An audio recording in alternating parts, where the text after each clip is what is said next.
Nakinig po ako kanina sa inyo sa EDSA, ngayon po ako mag-comment.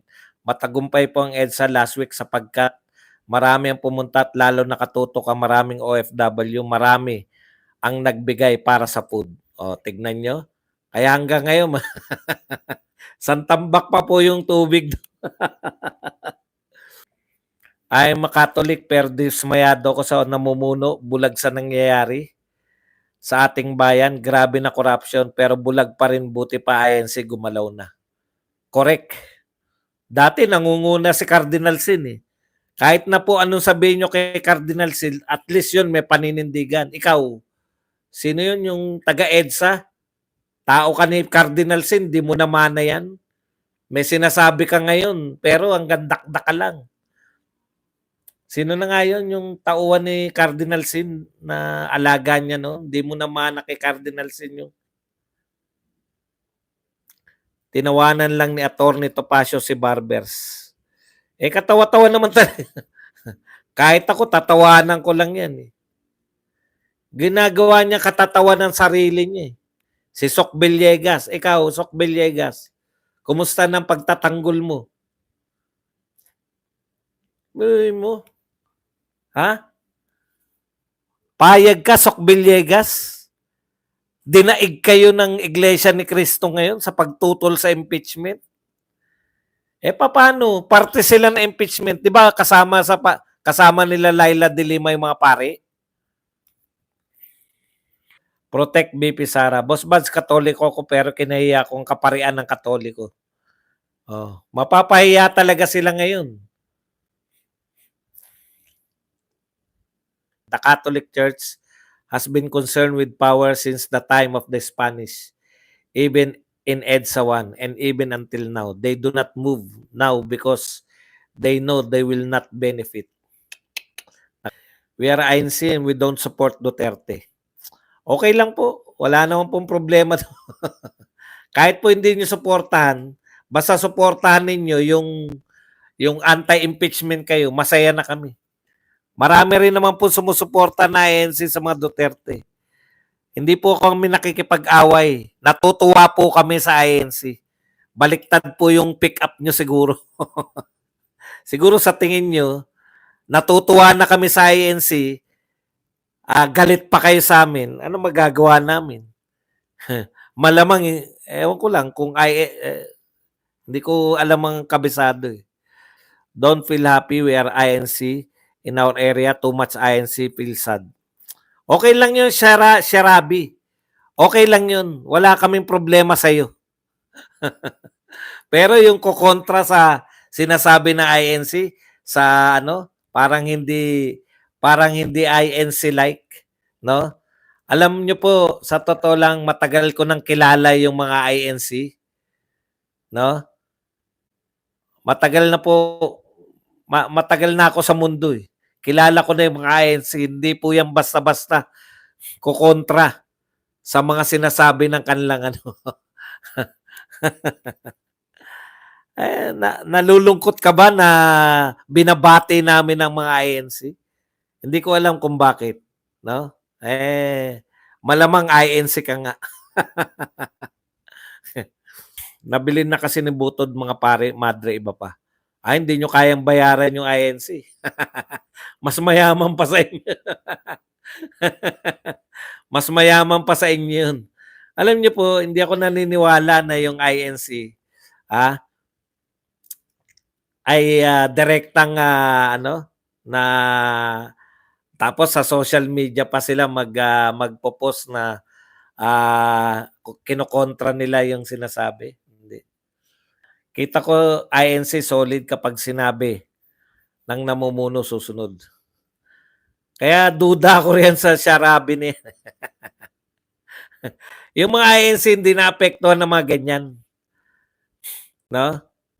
Magpaliwanag ka na lang sa kapwa mo INC. Ako hindi, wala akong problema dyan. Okay na yan. Usapin nyo ng INC yan. Hindi ko po natutuwa ako sa INC. Ngayon, nalulungkot ka dahil natutuwa kami sa INC. Hindi ko na po problema yan. Yung emosyon nyo, hindi ko po sagot yan. Nagpahayag yung INC na magrarally sila. Ang sabi mo, malungkot ka. Anong magagawa natin kung nalulungkot ka? Real talk lang, majority ayon si Maka Duterte, sali na ako. Tsaka alam ko sinuportahan niyo si Sara Duterte, di ba?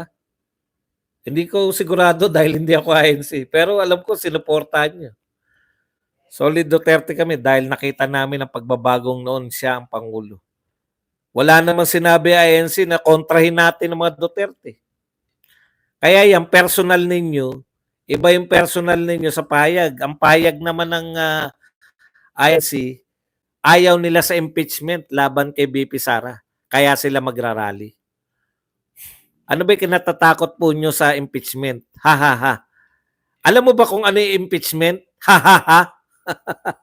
Ni Bramtam, alam mo ba kung ano yung impeachment? Ha ha ha.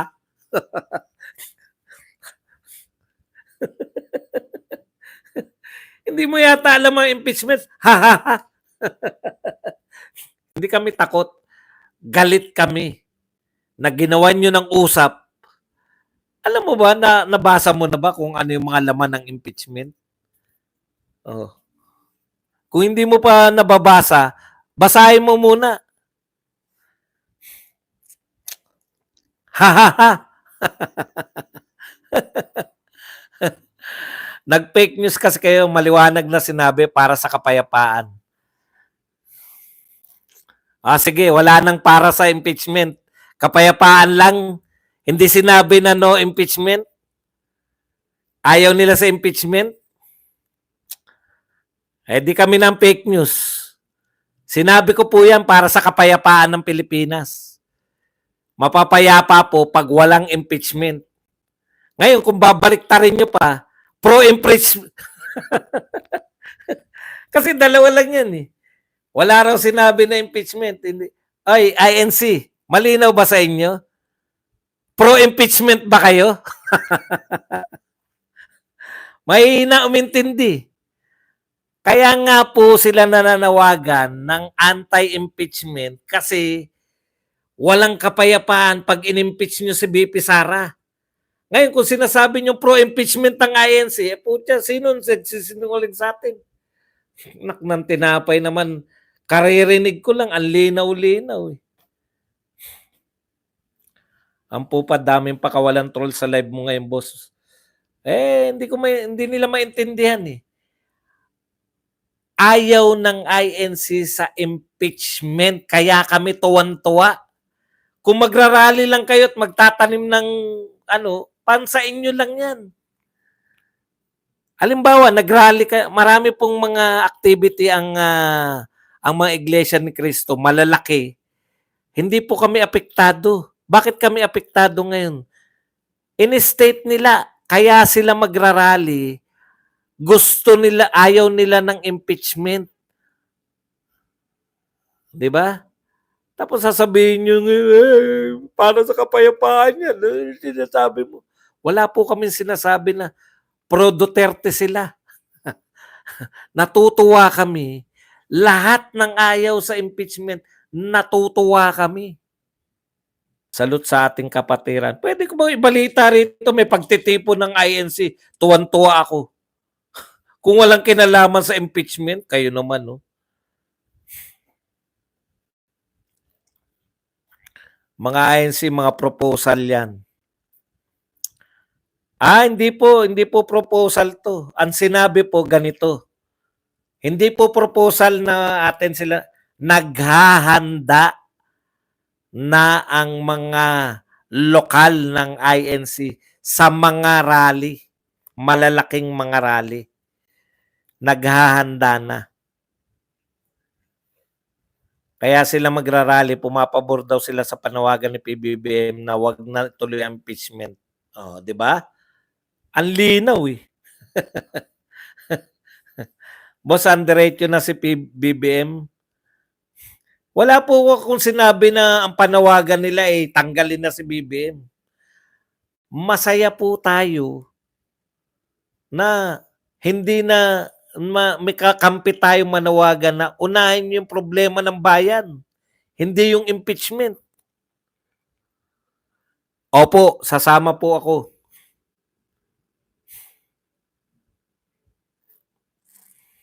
Boss Bats, kinansela na daw ang impeachment kay Inday ng Senado at Ombudsman.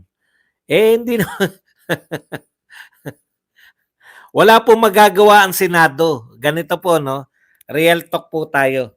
Hindi po pwedeng ikansela ng Senado. Ito po yan. Galing po ng Congress, no? Pag napagbotohan po nila, una, sasabihin, meron tong forms and substance. Meron po tong naaayon sa forma at may sustansya ang reklamo. So pagbobotohan na nila ngayon. Sa Justice Committee muna, siyempre, una kay Speaker, ipapasa sa Justice Committee. Justice Committee, titignan nila kung nakaayon sa forma at may sustansya. Pag sinabi lang, it is according to form and with substance, o kung ano man yung termino, dadali na po yan sa plenary, magbobotohan, diskusyon, botohan. Tapos, pag sumobra sa 1/3, dadali na sa Senado. Hindi po pwedeng i-reject ng Senado. Pag nakarating sa kanila yan, ikakalendaryo na nila yan. Hindi nila pwedeng sabihin, ayaw namin. Pwede ba yun? Mas pwede ba magboto ng party list? Pwede naman. Wag magboto? Sayang naman ang boto mo. Di na ba pwede i-abolish ang party list, naghari? Kung nasa batas po yan, hindi nyo pwedeng sabihin lang na tayo mag-abolish niyan. Paglabas ng INC, sabayan nating madidies lahat na. Alam nyo, kanya-kanyang moment yan. Bakit naman, di ba? Ang maganda kasi niyan, pag ang tao o ang grupo ng tao na subukan nilang makipaglaban sa kanilang paniniwala, tapos ang reaksyon ni Martin, halimbawa, tuloy pa rin. Ano sa tingin nyo? Ang gagawin ng mga iglesia? Ayaw nyo kaming kilalanin. Ano sa tingin nyo gagawin nila? Sir Buds, saan ba gaganapin ang rally ng ANC at kailan? Hindi po natin alam. Ka-announce lang po ngayon na naghahanda. Yun ang problema, Sir Buds. Konti lang ang Pro Duterte sa Senado ngayon. Correct. Marlon Biesca, thank you very much sa 249. Sama tayo dyan. Siyempre, ako sasama ako riyan. Malaki yan para malaki. Sir Badong, tanong lang po, si Princess Maui po ba, ano ba to?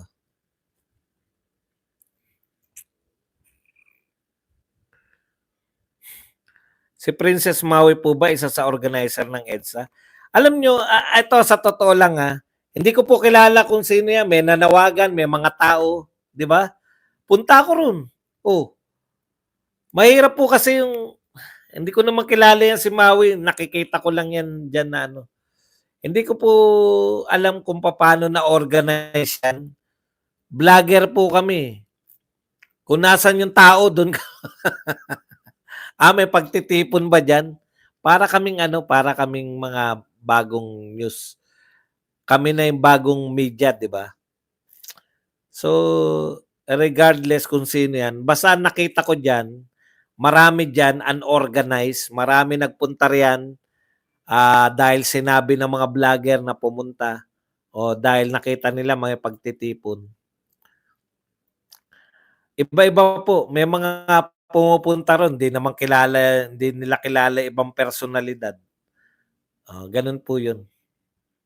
Kaya regardless po kung sinong hindi po yan katulad ng dati na may mga kilalang leader, tapos susunod kayo, Cory. Kilala nyo lahat si Cory. Dito po, may mga nag-organize initial niyan, pero marami po dyan nagpunta na dahil nakita nila, gusto nilang ma-experience, gusto nilang makisama talaga, naniniwala sila sa pinaglalaban.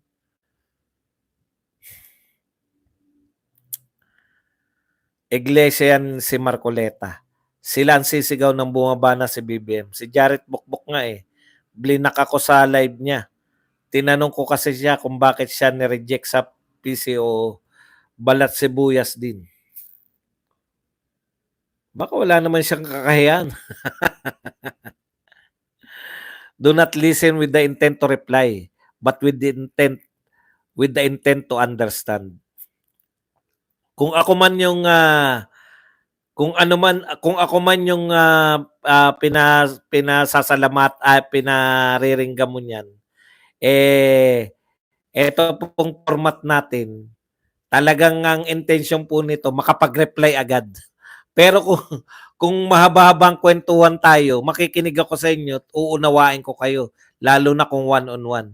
Pero tong sa maramihan, hindi po ubra yan kasi wala pong time na makinig ako sa isa lang.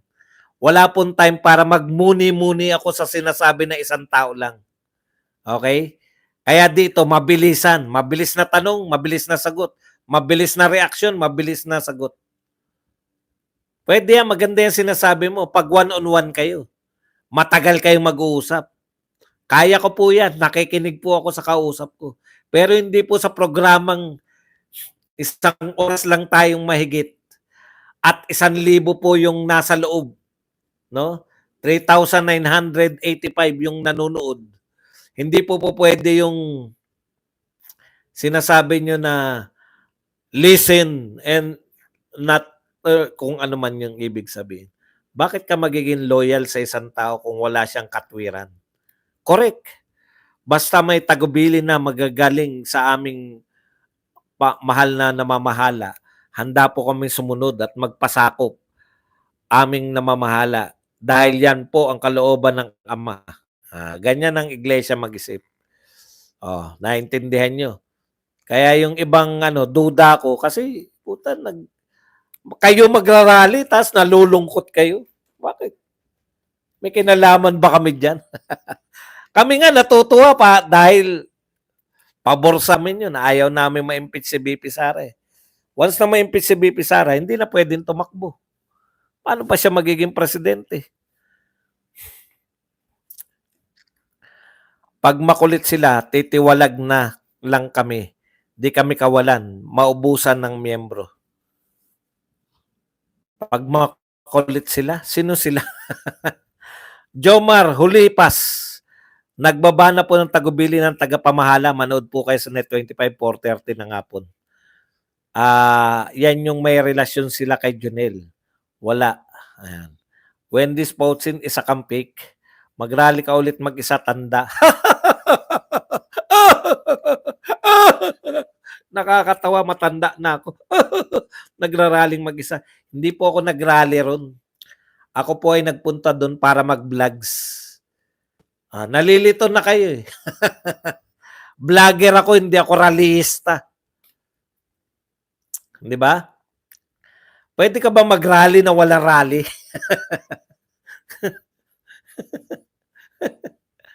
Kaya yung mahina talaga mga kukote nila eh. Nag-rally daw ako mag-isa. Nag-vlogs ako. Nag-vlogs akong mag-isa ron.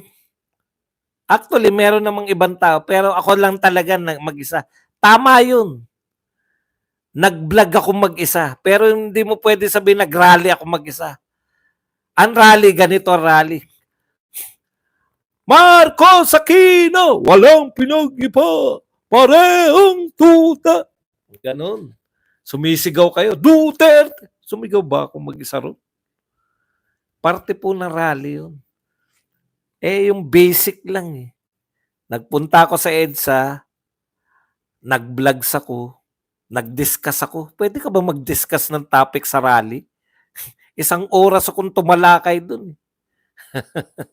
Yun yung pagkakaiba ng mga napaniwala ng mga tangang vlogger. Tanga yung nagpaliwanag, tanga rin yung tumanggap. Mali pala. Bobo yung nagpaliwanag, tanga yung tumanggap. Tapos, akala nila katatawanan yung pagiging matanda. Uy, mayroon kami na wala kayo. Wisdom. Di ba? Na yan, may vlog ako, nanonood ka sa akin, ako hindi nanonood sa iyo. Guys, sorry, kakanood ko lang ng Net25 ha. Mukhang makikipag-rally nga kami. Sorry po. Jomar Hulipas. Alam nga naman, hanggang ngayon ba sa tingin nyo, nagpe-fake news lang ako? Sa tingin nyo,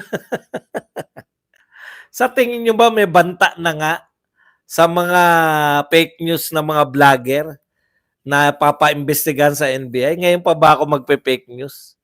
Napakalaki naman balita niya. Napakaraming miyembro ng INC para ipeke ko sila. Sir Baz, madami daw pong magdadatingan sa Malacanang. Nagdadatingan sa Malacanang, sabi sa news. Fellowship daw po doon at bawal daw media. Di ba? Baka magmumurahan na sila doon. Hindi ko ma-imagine yung pag-rally mo sa EDSA mag-isa, Sir Baz. Hindi nila maintindihan eh. Di ba kayo po, mga viewers ko, nasa Hong Kong ako, nasa Vietnam ako, sanay po ako mag-vlog, di ba, sa iba't ibang lugar. Yung EDSA po, nag-vlog ako roon. Wala pong rally doon. Akala nila, nag-rally ka mag-isa.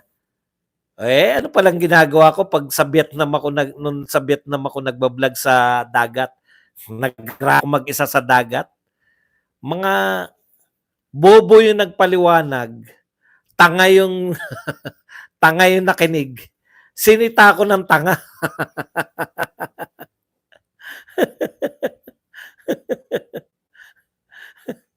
Anong mga ginagawa sa rally? Una, nakikinig kayo ng mga speaker. Ina-agitate nyo, sumisigaw kayo. Marami, chant, nagcha-chant kayo na mga gusto nyong iparinig. Rally yan eh. Nakaupo ako ron mag-isa. Nagdi-discuss ako. Tawag nila doon, rally. Bobo nga. Kaya hindi ka umuunlad, Brad, sa pagbablogs. Bobo ka eh. Hindi mo alam kung ano yung rally at saka nagbablog. Iba yung nagbablog sa nagrarally.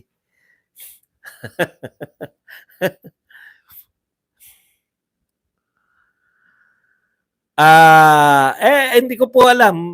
Makinig, kung peke po yung napakinggan ko, give me freedom.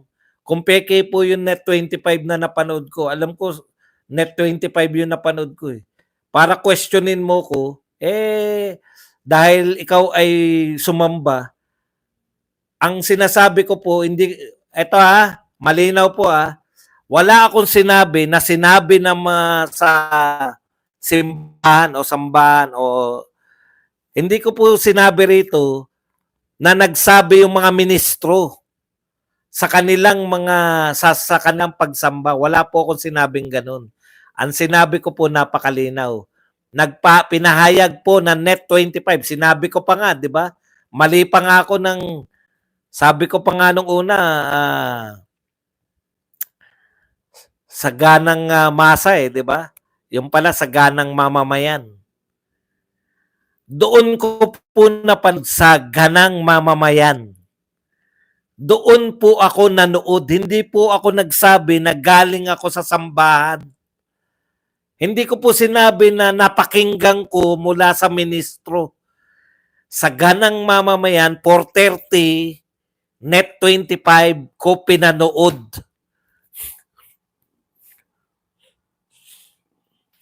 Huwag niyo pong bigyan ako ng mga sinasabi na hindi ko sinabi. Sa ganang, ulitin ko ulit napanood ko sa ganang mamamayan.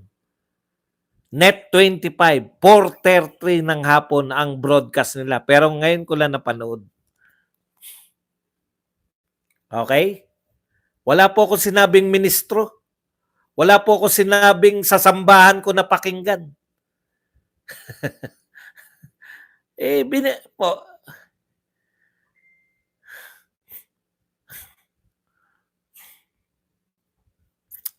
Kaya iba po yung wag niyo pong sabihin sa akin yung Wag niyo pong sabihin sa akin yung hindi ko sinasabi. Kung hindi po sinabi sa inyo, eh hindi ko naman sinabi ng hindi ko nga alam kung saan ka nagsasamba kaya ako at saka Miyerkules pa lang ngayon, 'di ba? Bukas pa ang samba niyo. Ewan ko lang alam ko Huwebes tsaka anong araw ba ngayon? Baka ako mali. Tingnan nga natin. Baka nagsabi ko ng Huwebes eh. O Wednesday ngayon eh.